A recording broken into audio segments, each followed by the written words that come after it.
Hi, friends. I hope you're having a great day today. Thank you for taking the time out of your day to join us in today's story. Today's story is going to be about Sheng, or it's like an altar for the ancestors. Every time I ask my dad what this altar was for, he would just say that it's for the ancestors. It's like a house or something for them to sit on. And I asked him, why do we set this up? And their response is always Vim Yog. So we've done that for so many generations, and that gets passed on. So that's why he's doing it. Would have known that this altar would have become something bad. Our family didn't either until I put up my shaman altar. The older generation always used to say also that you cannot scratch your own back, or like the Hmong term is you coach do yulundako. This is true, even as a shaman. Prior to setting up my altar, my master came and did a ceremony for both my parents. This ceremony was known as Fala. This name or ritual was supposed to extend their Donan Deho, or that means like their papers, to come live and eat and how long their life would be. During that ceremony, something came and blocked the path of my master. He told her that he lived in the house and he was from my dad's altar that my dad had set up for my ancestor, which is known as the Sheng. My master asked my dad if it was okay for her to remove that guy off the altar. My dad blurted out saying that Lu Sheng So it's been passed on for so many generations, and he's not going to change now. So my master, not wanting to offend anybody, said that, okay, if it's like that, then she'll just remove anything that's not supposed to be on the altar. And she did just exactly that. My master didn't tell me about the incident until after the session was finished, and she told me that I'll find out more once I put up my altar. Her exact words was that you'll find out when the time is right. You'll know exactly who that person is. So fast forward, a few months goes by and I finally put up my altar. During my third practice session, a tall, dark gentleman stood by the corner of the house each time I practiced. That tall, dark gentleman had a fog around him, so it was hard for me to make out his features. My guess on why my guides or claws didn't let me see the figure is because they don't want to scare us. We as humans are susceptible to agents. So being emotional makes us weak on the spiritual side. So like when we're scared, angry, or mad, we become weak on the spiritual side. And if we become weak, then our guides become weak. So each and every time I would run across dark entities, there would always be a fog around that person or figure or thing. So each time that I secured my house and I would leave out to wander the world on the spiritual side, right? This gentleman would be nowhere in sight. But every time I returned home, then he would be standing right there looking at me. After a few more sessions, he started getting more and more aggressive towards me. I felt like he knew that I was advancing and would eventually find out who he was. His ultimate fear was probably getting kicked out. So one day during one of my sessions, my dad decides to come and listen. Take note that when I was going to put up my altar, my dad thought I was nuts because I didn't have very many symptoms. I did have a few like life and death situations, but they didn't see that. All they saw was that, hey, I'm really gonna put up my altar. So I told him from the beginning, hey, whether you support me or not, I'm doing this.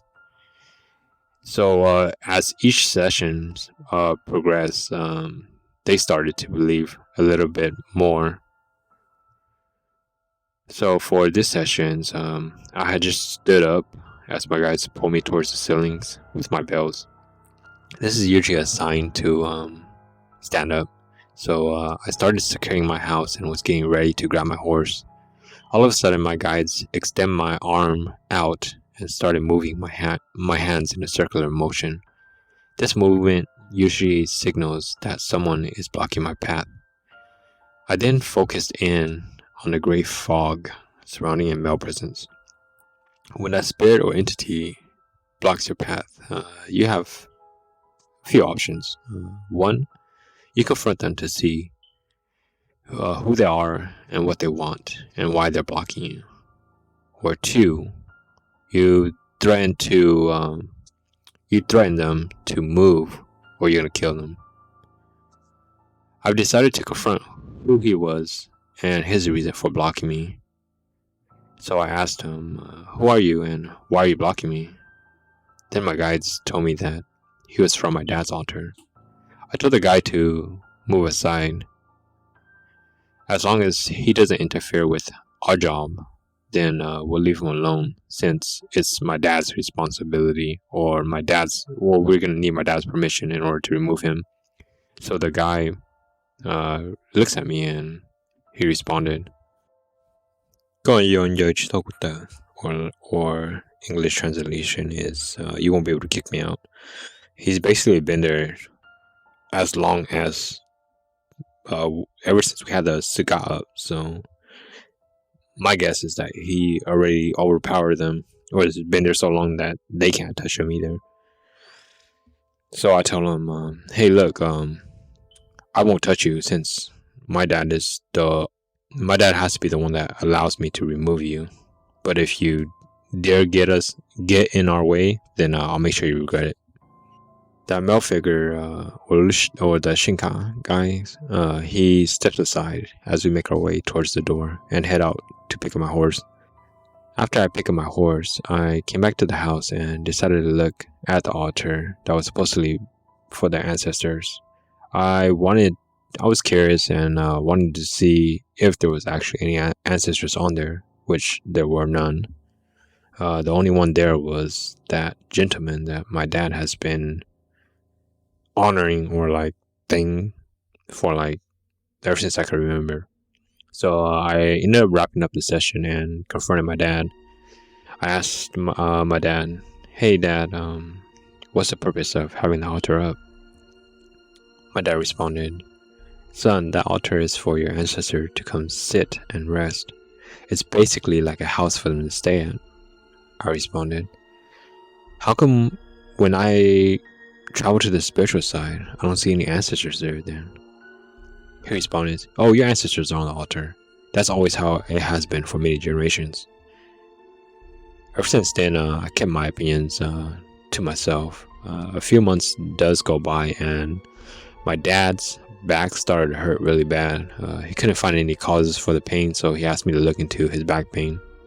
This says a lot because my dad doesn't really ask me for stuff, and when he does ask you for stuff, it's urgent.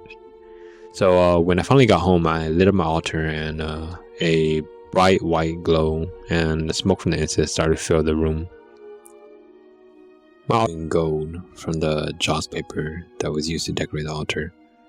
I started chanting and looked into my dad's back pain. As soon as I began, this gentleman that I saw popped right back up in front of me. My guides told me that he's the reason for my dad's back pain, and I asked my guides to reconfirm and make sure that it's the right thing. So they told me the same thing again, and I basically threatened him to leave, or else I'll be forced to use force. He then responded, "You can't kick me out. I've been here for a long time already." I then asked my dad to see if he wanted me to remove this guy. My dad then answered, "Yes, please remove him." I then asked the guy to leave again, and he refused repeatedly. At that moment, I gave him one last warning, and then he basically told me whatever you need, whatever you're gonna do, go ahead and do it, because I'm not scared of you. So we ended up engaging in a fight, and this is the best way I could describe it to you guys. It was as if we're in a battlefield, like those Chinese drama movies or war movies where you see like two sides with soldiers slashing away at each other. It was like that for a few minutes. We were basically at a standstill and drawing even. Then I asked my wife to hit the gong. As soon as the gong started going off, then I felt a rush of reinforcements arrive. You just saw like a bunch of white flashing lights, and you can feel like a rush of soldiers or spirits or entities or whatever you want to call it, like come back and assist you. Then I summoned the lightning god, or Yesolo, to spray breast milk. So every time he sprays breast milk, it weakens the dark entities and their soldiers. So like after a few minutes, the battle finally ended, and the Sheng guy collapsed on the floor. He started like whimpering and pleading on the floor as I told him not to come back. And then I see him carry his stuff, and he walks off into a dusty road. Then the Shinka's last word was "Hey, kumachi tokalole," so like, "Hey, I won't come back no more." That still wasn't the case though. He came back eventually later, but you'll find out how. I saw him walk off into the dusty road, and then I arranged for my dad's pain to go away in 3 days, and if it does, then if the pain goes away in 3 days, then for my dad to consider taking down that altar or Lushinka that he set up for my ancestors. I then reminded him that I'm not telling him to take it down. I'm just recommending that he consider taking it down, since there was no ancestors up on there and it's just wandering spirits. So the next day I woke up and my dad had already taken down the altar. Everything was in the trash. It was just a big old mess in the morning. I thought that this figure was long gone by now, but I figured out later on that he was still there. Attachments that have been around for a long time requires more work than regular sessions. A few weeks later, I had my master do a session for my mom since she wasn't feeling very well. In my master session, she ran across the same person from the Shinka again. She asked her guides to figure out why this dark entity was around. He wasn't happy because my dad had already removed his way of living. He will no longer get any more food or money to spend each year. He was so used to them honoring and feeding him all these years, and he's been leeching onto their energy and creating sickness and drama throughout the year. Keep in mind, when you take down an altar on the physical side, just because it's gone here doesn't mean that it's gone in the spiritual side. Even though we take it down here on the physical side, on the spiritual side, the altar is still there. So the proper way to remove an altar is to have a shaman remove it first on the spiritual side, then you remove it down on the physical side.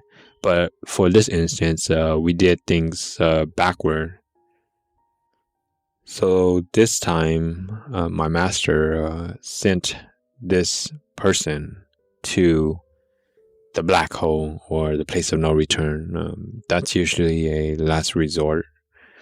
That's when that's where a place where you send very bad things and very bad entities.